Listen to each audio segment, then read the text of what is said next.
बिस्मिल्लाहिर्रहमानिर्रहीम। अस्सलाम वालेकुम। Centre of peace wisdom and faith की तरफ से आपका अपना मीर मोहम्मद।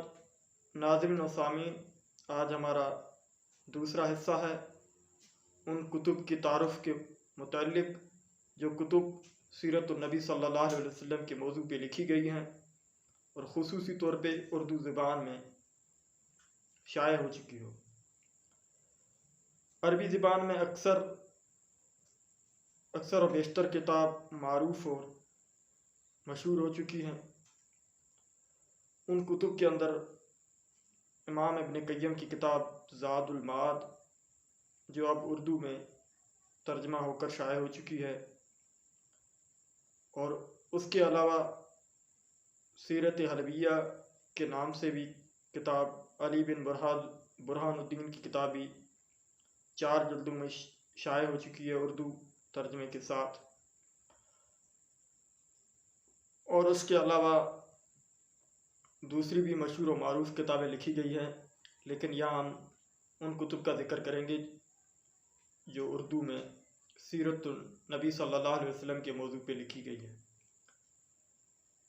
उनमें पैगम्बर इनकलाब किताब का नाम है, जो मौलाना वहीदुद्दीन ख़ान ने लिखी। ये किताब बारीक प्रिंट में, यानी जो उनके अल्फाज हैं वो बिल्कुल बारीक हैं। तकरीबन 300 के करीब सुफ़ात हैं उनकी। ये किताब बहुत ज़बरदस्त है और पाकिस्तानी हुकूमत ने इस किताब को जो है पोजीशन दी थी और इस पर इनाम दिया था। उसके अलावा रसूल रहमत के नाम से किताब सीरत नबी सल्लल्लाहु अलैहि वसल्लम के मौजू पे मौलाना अबुल कलाम आज़ाद ने लिखी, और इसको मुरतब ग़ुलाम रसूल महर रहमुल्लाह ने की। अबुल कलाम आज़ाद की जो कमाल फ़न तहरीर है, उसका सानी कोई भी नहीं है। यह किताब भी अपनी मिसाल आप है। और इसके अलावा एक किताब जो रसूल पाक सल्लल्लाहु अलैहि वसल्लम की पूरी सीरत तैयबा पर तो नहीं लिखी गई, लेकिन जिस तरफ रसूल सल्लल्लाहु अलैहि वसल्लम मबूस हुए, यानी इंसानों की तरफ, और जो हुकूक नबी अकरम सल्लल्लाहु अलैहि वसल्लम ने अपनी हयात तैयबा के अंदर सरअंजाम दिए और उनका तहफ़्फ़ुज़ किया, और उनका हुक्म मुसलमान उम्मत को दिया। इस मौजू के मुतालिक डॉक्टर हाफिज़ मोहम्मद सानी की किताब है। यह किताब मौसन इंसानियत और इंसानी हुकूक के नाम से शाया हुई है, और जो मुसन्निफ़ है वो दीनी और दुनियावी उलूम से बखूबी वाक़ुफ़ है। इसके अलावा मैंने पहले भी जिक्र किया था, रहमतुल आलमीन, ये अहले हदीस के बहुत बड़े आलिम हज़रत मौलाना काजी सुलेमान मंसूरपुरी की ये किताब है। 3 जिल्दों में शाया हुई है।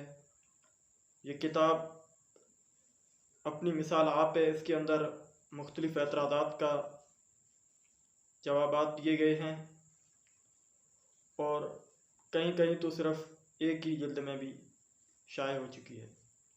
इसके अलावा देवबंद के मायानाज़ और मशहूर आलिम दीन हज़रत मौलाना इदरीस कांदेलवी रहमतुल्लाह अलैह की किताब सीरत मुस्तफ़ा सल्लल्लाहु अलैहि वसल्लम भी अपनी मिसाल आप है। और मौलाना इदरीस कांदेलवी बहुत बड़ी पाकिस्तान की एक इल्मी शख्सियत है। इसके अलावा रहमत आलम के नाम से सैयद सुलेमान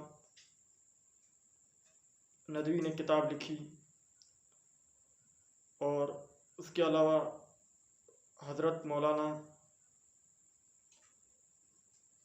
शफ़ी उस्मानी रहमतुल्लाह अलैह ने भी एक किताब रसूल सल्लल्लाहु अलैहि वसल्लम की सीरत पर लिखी।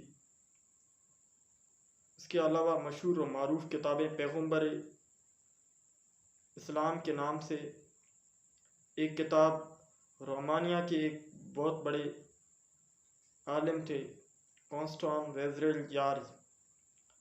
यह किताब भी उर्दू में, सिंधी में और इंग्लिश में शाये हो चुकी है।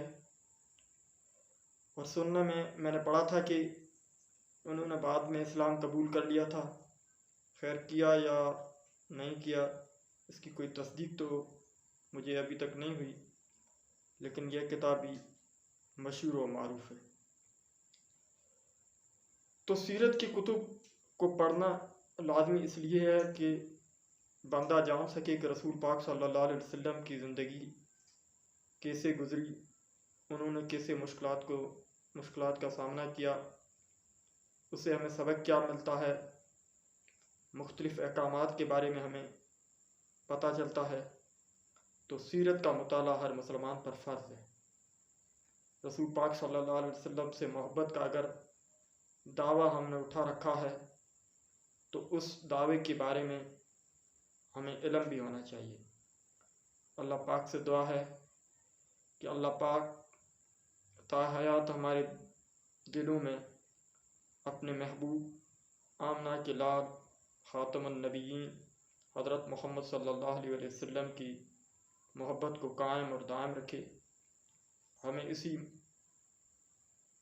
मोहब्बत पर, इसी ईमान पर इस दुनिया से उठने की तौफीक अता फरमाए और क़यामत में नबी अकरम सल्लल्लाहु अलैहि वसल्लम का ख़ास साया नसीब अता फरमाए, अपनी रहमत का ख़ास साया नसीब अता फरमाए। वमा अलैना इल्लल बलागुल मुबीन।